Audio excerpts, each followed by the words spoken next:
ሀካንና ቱርጋ እየተጨቃጨቁ ነበር። እንግዲህ ቤሊንም እንዲሁም ሲማይ ባሻክ ሰክረው መጠጥ ቤት እንደሆኑ እንግዲህ ደውለውለት ነበረ። እንደ ቡለንትም ሀካን በዚህ ሰዓት ቱርጋም እኔም እሄዳለሁ አብሬክ እኔም ካንተ ጋር እሄዳለሁ ባለው ሰዓት ሲናን እዛ ስለሚገኝ አንተ መሄድ የለብህም ይለዋል። በዚህ ሰዓት ለካ አንተም ወሬ አቀጣጣሪ ነክ ጓደኝነታችንም እየረሳኸው ነው በማለት ነበረ እንግዲህ ቱርጋም እሱ ጋር በጣም ጸብ ውስጥ የገባው ማለት ነው። ሀካን እንግዲህ እኔ እንደሱ እያሰብኩ አልነበረም እያለው ነበረ። በዚህ መሀል እንግዲህ ቱርጋንም ትቶ ወደዛው ቤት ይሄዳል ማለት ነው። ወደ መጠጥ ቤት በደረሰበት ሰዓት እንግዲህ ሀካን ሴቶቹ ሙሉ ሰክረው ነበርና እነ ሲናና ቡለንትም እዛ ነበሩ። ሴቶቹ ሙሉ ለሙሉ የበለጠ በጣም እንደሰከሩ ነበረ። ወደ ቤት ሊወስዷቸው ባሰቡ ሰዓት በጣም ከባድ ሆነባቸው። እንግዲህ አንድ በአንድ ሁሉም ለሚወደው ሰው አንድ በአንድ ይዘው ቤሊንም ከሲናን ጋር እና ባሻክ ደግሞ ከቡለንት ጋር እንዲሁም ሲማይ ደግሞ ከባሏ ሀካን ጋር እንደምትሄድ ነበር የተናገሩት። በዚህ መሀል እንግዲህ አቤት ውስጥ ለጄዳ ወጥመድ ተዘጋጅቶላታል ማለት ነው። ወጥመዱ እንግዲህ ከሰራተኛው ከነበረውንም ከሱ ጋር በመመካከል ሲናንና ቡለንት እንግዲህ ጄዳም አጥምደዋታል። ጄዳ እያሰበች የነበረው ብር ከፍልሃለሁ ባንዴ የፈለግከው አክል እሰጥሃለሁ በማለት የእነሱ ሰላይ እንዲሆንና እና ደግሞ ያወሩትንም ነገር ቅጂ ወይንም ፍርድ ቤት ሲቀርቡ ያንን መረጃ እንዳይታይባት እንግዲህ ብር እሰጥሃለሁ በማለት ነበረ። ያንንም ቡለንት ክፍል ገብታ ጄዳ ለማጥፋት የሞከረችውን ነገር ግን ቀድሞ ሲናንና ቡለንትም ነገሩ አዘጋጅተውት ነበርና እነሱም ወደ መጠጥ ቤት ከሄዱ በኋላ ብቻዬን ተገኘሁ በማለት ነበር እንግዲህ ያንን ሁሉ ሴራ ስትሰራ ነበረችው። ጄዳ ተሳክቶልኛል ብላ ነበረ ደስተኛ ሆናለች።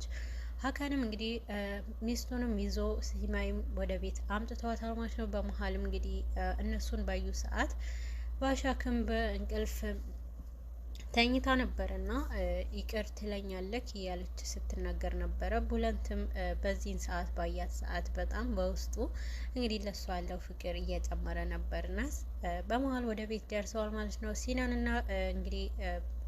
ሲናንና ቤሊንም ገና ከሊፍት እየሄዱ በነበረበት ሰዓት የኡዝጋር አያት እንዲከታተሏቸው ስላደረገ ኡዝጋር ደግሞ ከዛ በፍጥነት ስለወጣች እነሱ ሲናንና ፔሊንም እየተከታተላቸው ነበር ነው።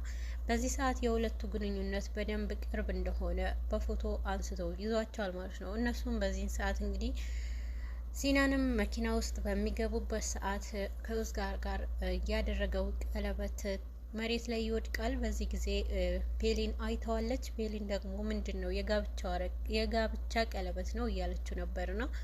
ሲናንም አይደለም ዝም ብሎ ነው በማለት ነበረ እንግዲህ ወደ መኪናው እንድትገባ ያደረጋት። በመሀልም እንግዲህ እሷን ምንም እንኳን በመጠጥ ውስጥ ብትሆንም ልትረሳው አልቻለችም ነበረ። ወደ ቤት በሄደችበት ሰዓት እናትና አባቷ በጣም ተናደውባት ነበረ እና ቤሊንም እስክትነሳ በጣም ሲጠብቋት ነበርና በዚህ ሰዓት ተናደው ቤተሰቦቿም ሲያዋሯት ነበርና ከነቃች በኋላ እንዴት እንደዚህ ታደርጊያለሽ?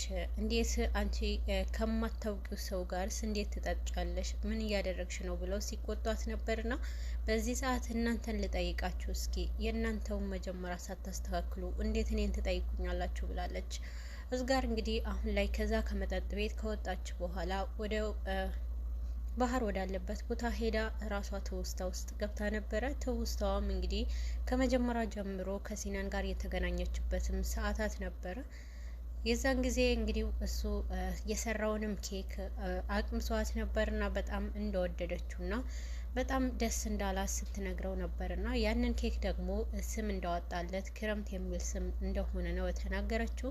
እንግዲህ በዛን ሰዓት ከቤሊን ጋር ግንኙነት ሳይጀምር በፊት ነበርና ከፍቅር እንደጀመረ ወይም ፍቅረኛ እንዳለው ስትጠይቀውም ነበረ ኡዝጋር። በዛን ጊዜ አይ ማንም ፍቅረኛ የለኝም እና ከማንም ሰው ጋር ተቀራርቤም አላውቅም በማለት ነበረ እንግዲህ ስለ ቤሊን ሁሉንም እውነት ነግሯት ነበርና እንግዲህ ኡዝጋር ሁሉንም ያንን ትውስታ አንድም ሰው ይሄ ነገር ከኔ ጋር ቀርቦ አያውቅን ካላት በኋላ እሷ ስለቀረበችው ያንን ትውስታ ስታስታውስ ነበረ። እዝጋርም እንግዲህ በዚህ መሀል ወደ ቤት ትመለሳለች። ጠዋት ላይ እንግዲህ የፔሊን እናትና አባቷ በጣም ሲያፋጥጧት የራሳችሁ መጀመሪያ ችግራችሁ ሳትፈቱ እንዴት እኔን ትጠይቁኛላችሁ? እናንተ ምን እያደረጋችሁ ነው? አንዳችሁ ለአንዳችሁ ምንድን ነው የምትሰሩት? ሁለታችሁም የራሳችሁ ህይወት ጀምራችኋል እያለች ነበርና በዚህ ሰዓት እንግዲህ ምን እያልሽኝ ነው እያለም ነበርና አንተም ደግሞ ትልቅዬ የአልማዝ ቀለበት ገዝተህ አይቻለሁ እና እናቴ ደግሞ ማን ነው አበባ እየላከልሽ ና እዚህ ጋር ብሎ የሚጽፍልሽ የሚያወራሽ እያለች ነበር የተናገረችው።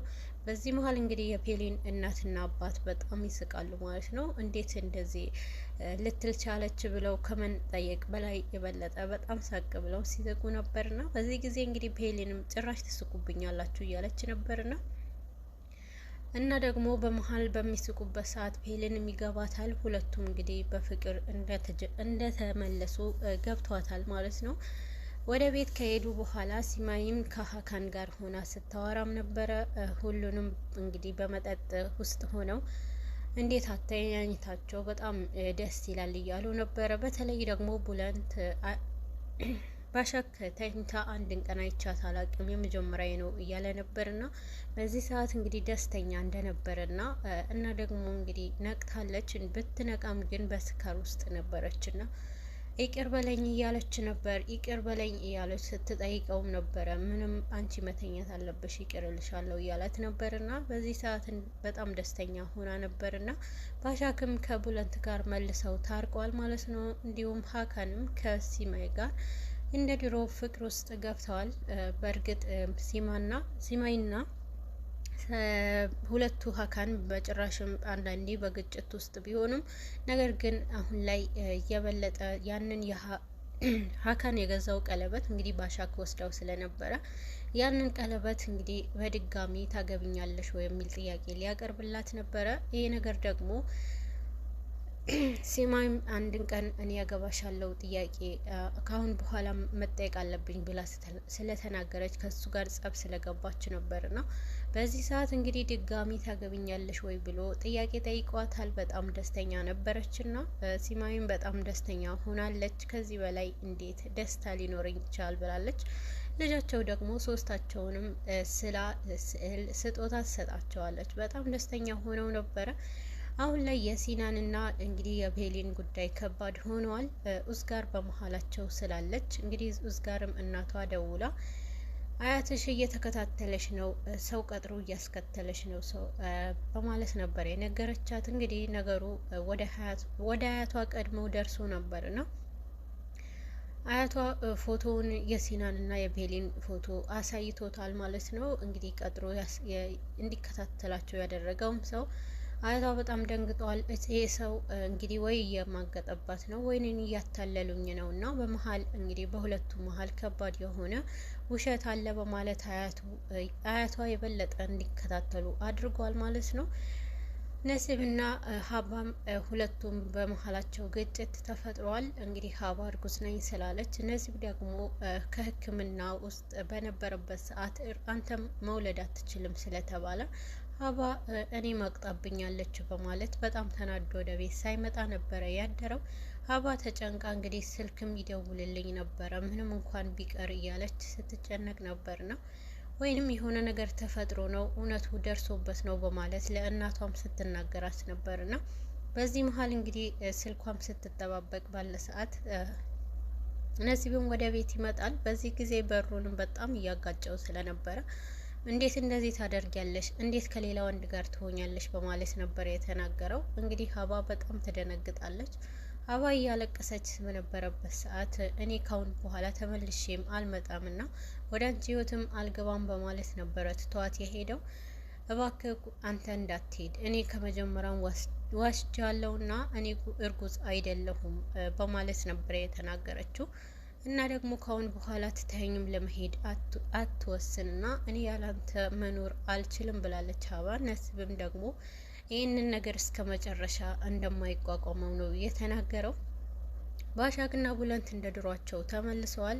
አሁንም እንደገና በአዲስ ህይወት ውስጥ ገብቷል። ግን ደግሞ ፔሊንና ሲናን እንግዲህ ኡስጋር ይህንን ነገር ከታወቀባቸው በኋላ ከሲናን ጋር በጣም ቅርብ መሆን እንዳለባቸውና ፊት ለፊት ደግሞ ሰውን እየተከታተላቸው እንደሆነ ደርሰውበታል። በዚህ ሰዓት የግድ እኔ እናንተ በጣም መቀራረብ አለብን ብላለች። በመሀልም እንግዲህ ቤሊንም ታርቃቸዋል ወይ የሚለው ነገር ጠይቀው ስለነበረ ኡስጋር አዎ ከሷ ጋር ያን ያክል ጸብ የለንም እያላት ነው በነበረበት ሰዓት ኡስጋር እንግዲህ ይህንን ነገር ደግሞ ትንሽም በሁለቱም ቅናት ቢኖርባትም ትንሽ የሲናንን ነገር ታከብረዋለች። በመሀል እንግዲህ ሁለቱም ፈገግታ በሚተያዩበት እና በሚሳሳቁበት ሰዓት እንግዲህ ፔሊንም በፊት ለፊት ትመጣለች። በዚህ ሰዓት የሌለ ነገር ትጠረጥራለች። በጣም ሀሳብ ውስጥ ገብታ ነበረ። ያንን የጋብቻ በስካር ውስጥ ያያቸውን የጋብቻ ቀለበት አሁንም ሁለቱ በቃ ተጋብተው ነው በማለት ትስላለች ማለት ነው። በጣም ለብዙ ሰዓታት ቆማ እዛው ደቂቃዎች ቆማ ስታያቸው ነበር እና በዚህ ሰዓት ሁለቱም ምንድን ነው የተፈጠረው የሆንሽውን ነገር በማለት ነበረ በፍጥነት እንግዲህ ያንን ቀለበት አውጥታም ሰውየው እንዲያየው ያደረገችው ኡስጋር ይህንን ወደ አያቴ እንዲነግረው ብላ ነበርና በዛ ሰዓት ቤሊንም ተመሳሳዩ ቀለበት ታየዋለች። ይሄ ነገር እውነት ነው ብላ ታምናለች። አግብተሻል እንዴ ብላት በጠየቀቻት ሰዓት ምንም አይነት ምላሽ መጠየቅ አልቻለችም እና በመሀልም እንግዲህ ሁሉንም ነገር ሁለታችሁ ተጋብታችሁ ነው እንዲህ እያለች ትጠይቃለች። አይን ሁለታችን ተጋብተን ሳይሆን እኔ አግብቼ ነው በማለት ነበረ እንግዲህ ኡስጋርም የዋሸቻት። ቤሊን በዚህ ሰዓት በጣም ደስተኛ ትሆናለች። ባልሽን ወዴት ነው ያለው ታዲያ ባልሽ የት ነው እያለች ነበር ስትጠይቃት የነበረው። ቤሊንም ይሄ ነገር ከሰማች በኋላ ትረጋጋለች። ሲናንም አልዋሸኝም በማለት ነበረ። ሲናን ግን አሁንም ቢሆን ቤሊንም ቀስ ብዬ አናግራታለሁ አንቺ ጨርሺ ብሎ እንግዲህ ከኡስጋር ጋር ያጣምዳታል። በመሀል አሁን ላይ ጄዳ ሁሉንም ነገር በውሸት እንደሆነ በቪዲዮ ቀርጸው አስቀምጠውታል። ጄዳ ቤተሰቡ እንግዲህ የስራውንም ሁኔታ አበላሸዋለሁ በማለትና በመጨረሻም እንግዲህ እነሱ ወጥመድ ውስጥ አስገብተዋታል። ጄዳ እንግዲህ እስከ ፍርድ ቤቱ ድረስ ያንን ቅጂ አለኝ በማለት ዘና ብላለች። ነገር ግን ሲናን እና ቡለንት የራሳቸው መንገድ ጀምረዋል። ሲናንም ከጄዳ ጋር ያለውንም የማሸነፍንም ውጤት ለመቀበል እንግዲህ አሁን ላይ እየተጠባበቀ ይገኛል።